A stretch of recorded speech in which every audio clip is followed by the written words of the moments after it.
I am dripping. Maybe I just wet myself with the hose. All perspiration. Dripping.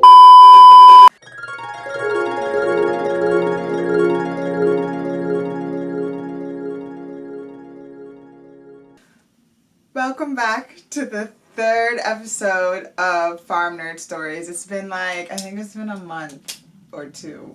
I really like doing Farm Nerd Stories. They're like really, I don't know, they're fun for me. I love everyone who has been sending me stuff like Daisy and your lemon seeds. Like I need an update picture. Josh for sending me a picture of his old chicken coop. Jenny with the eggplant and the deer hopping over your fence.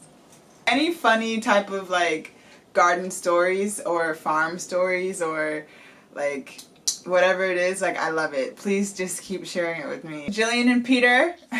All this kid wants to do now is be a chicken owner and pick them up just like how I did in my second Farm Nerd Stories video. So yes, you can do it. You can do anything, Peter. If you do like my videos, then you should share them with your friends or family or whoever else you hang out with. This week we're going to talk about the pros and the cons of farming as a career. So I got 4 questions to answer from my Instagram. I'll be answering questions throughout the video. That's kind of like how I'm structuring it. So I'm going to do 3 pros and 3 cons. But some of them are just going to end up being pro-cons because that's just how things go sometimes. One of the questions that I have to answer, the person said, how'd you get into farming? And they were wondering what ways there are to pick up skills while working. So I started farming in the summer of 2017. I was a sophomore in college. I have had the privilege of working for farming organizations that value physical and mental well-being over produce and product, and that's not the case at most food production farms. In school I was required to have an internship, like kind of like a community engaged internship with that for my major. Like I needed to intern at some type of environmental organization in order to graduate, so shout out to my school for making me do that. I interned for 2 organizations at the same time. I interned for School NYC and Oko Farms. I think my farming career is pretty unique in the way that I actually started farming on an aquaponics farm. I don't think that's like a real normal experience. A lot of people don't know what aquaponics is. And then started to learn soil farming. And then at School NYC, I helped out with kind of like administrative work. We got to attend all of the School NYC classes, which was really dope, and it was like I think the best part of that internship. Yeah, it was just like they were both just like really great first farming and educational experiences for me, and yeah, that's how I really got into it. So yes, currently I work as a seasonal farmer and educator. I would say little ways that you could pick up farming would really just be like finding like any type of container and filling it with soil and putting a seed in it and trying to grow it. You can do it in a water bottle, you could do it in like an old milk crate, you could do it in any form of container, really and truly. Water it, put in some sunlight, just give it the conditions to grow, because life does like want to live. For number 1, for my pros, it's going to be that you're always learning. Like you're just always doing something different every single day. There are like some routine things that you do, obviously, like watering. You know, like there are tools that you use on the day-to-day, like the hoe, the rake, the shovel, things like that. But like on the day-to-day, because life just keeps progressing on the farm as you grow your crops and stuff like that, something different happens every single day. Maybe you'll get a different fungal disease happening in your bed that day. Or maybe there's a bird infestation all of a sudden. Maybe there's a hurricane and then all of your trellising systems fall down. You just have to figure out how to protect your crops and to support your farm. And it's just, you're always learning of innovative ways to keep life alive and to keep growing food. And it's just like really, it's like a real brain teaser kind of. And one thing that you're always learning about are bugs. Bugs, Jenny, this one's for you. The other day we got to watch a good bug versus bad bug integrated pest management Zoom conference, and we just learned all about these bugs. And there's like obviously good bugs versus bad bugs, but then you have to learn about who the good bugs are and what the bad bugs are and what the good bugs do versus what the bad bugs do. The bad bugs will do things like bore into your vining squash plant and eat the insides of it, and then the plant just dies. It's just like, why would you do that? Good bugs will like eat those bad bugs or like attract different things to your plant, beneficial things to your plant, or like pollinate your plant and like help your plant grow. So you want good bugs versus bad bugs, and then you want to figure out a way that how to not attract bad bugs and attract good bugs. Week to week, like there's just something different to do, and it's something different and exciting, and you're learning along the way, and you're just growing every single day along with your plants, which is cool. I'd say the second pro is the food. There's so many different types of food that you learn how to eat, like Malabar spinach.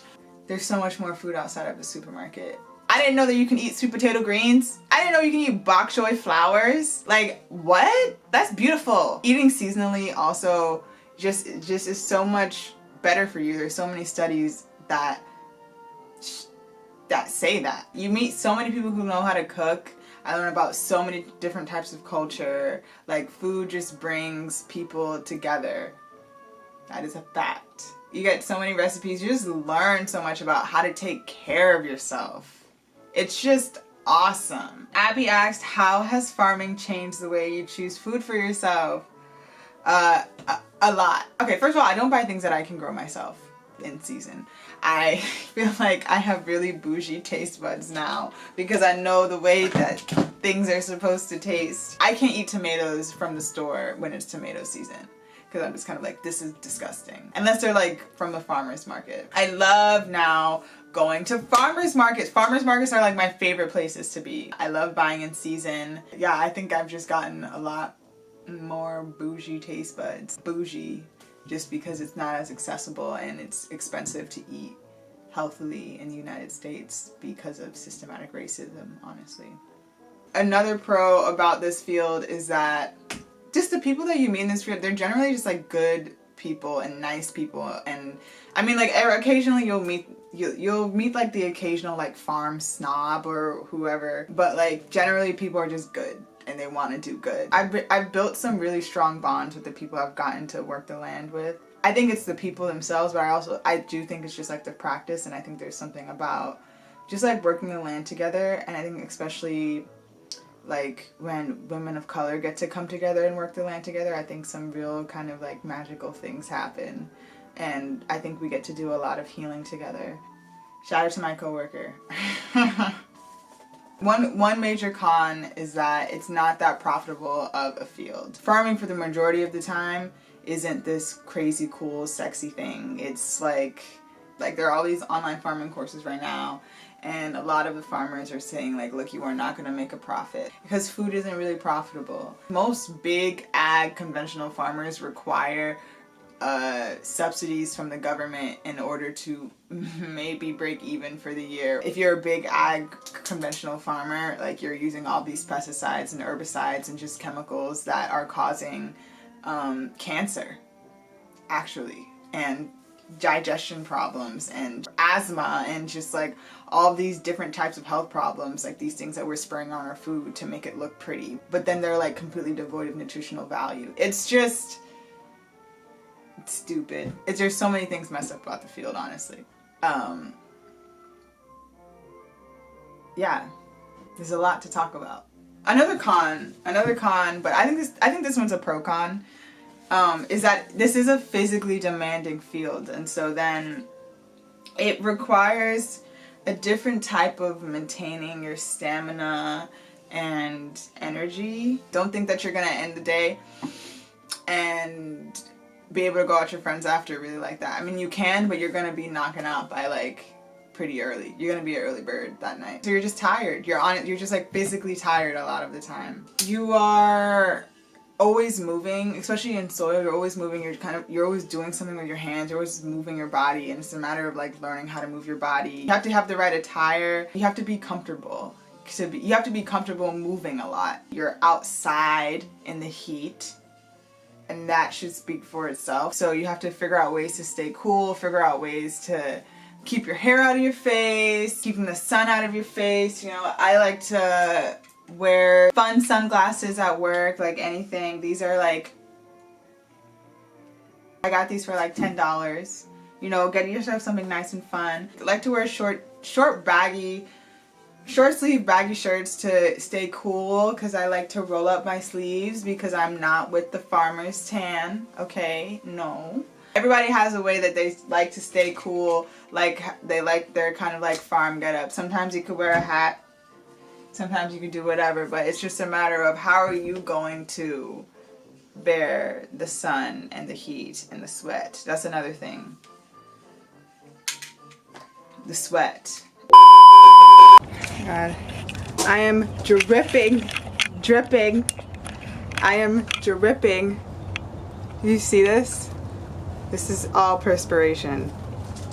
Like, you would have, maybe I just wet myself with the hose, but like, dripping.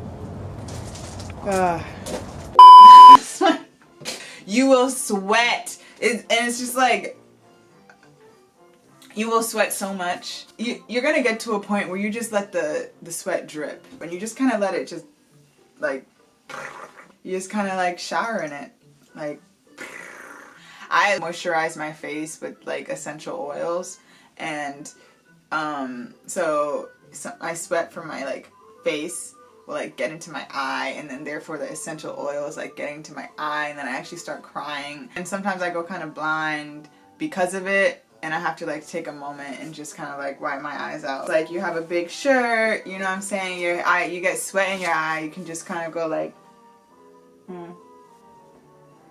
Just cry to yourself for a little bit. Just cry in the heat. Anyway, yeah, it's physically demanding. You're outside. It's sweaty. But I also think that's a pro because you're just staying active. So I like to stay active. And I think farming is a great way to do that. It's a great way to move. It's a great way to know your body. And yeah, so it's a pro-con. Another con, but what I also think is a pro is that this farmer from Brooklyn, she wants to create a farm where Seneca Village used to be, and I think it's really amazing. A point that she said in this talk held by Sustainable Brooklyn, she basically made the point that when Black folks encounter the land, we're already dealing with ancestral trauma. You're dealing with a lot. There's a lot of life around you, like, all the time. There's a lot of energies around you all the time, and it's just a matter of really keeping your balance and learning how to stay conscious and, you know, centered and focused in what you're doing. Through working the land, you're working through your trauma, which is really the beautiful thing that she helped to point out to me in that talk. And, but I don't think it's just Black folks that are dealing with the trauma when they're working the land. I think white folks are also dealing with the trauma, and all the folks. It's a very heavy spiritual field, and I don't think that's talked about enough. And I wouldn't say it's necessarily a con, but it's just something to think about. One of the questions I was also asked was, how has farming changed how you relate to yourself? And so I think that, I don't know, like, it's, how do I relate to myself? How has farming changed? I think that the spirituality of the field has helped to teach me just how little I am, but also how essential I am. And I really appreciate that. I'm a lot more patient with myself now, I think, because just to see kind of like, I think seeing life cycles happen and seeing kind of like progression and seeing how long things take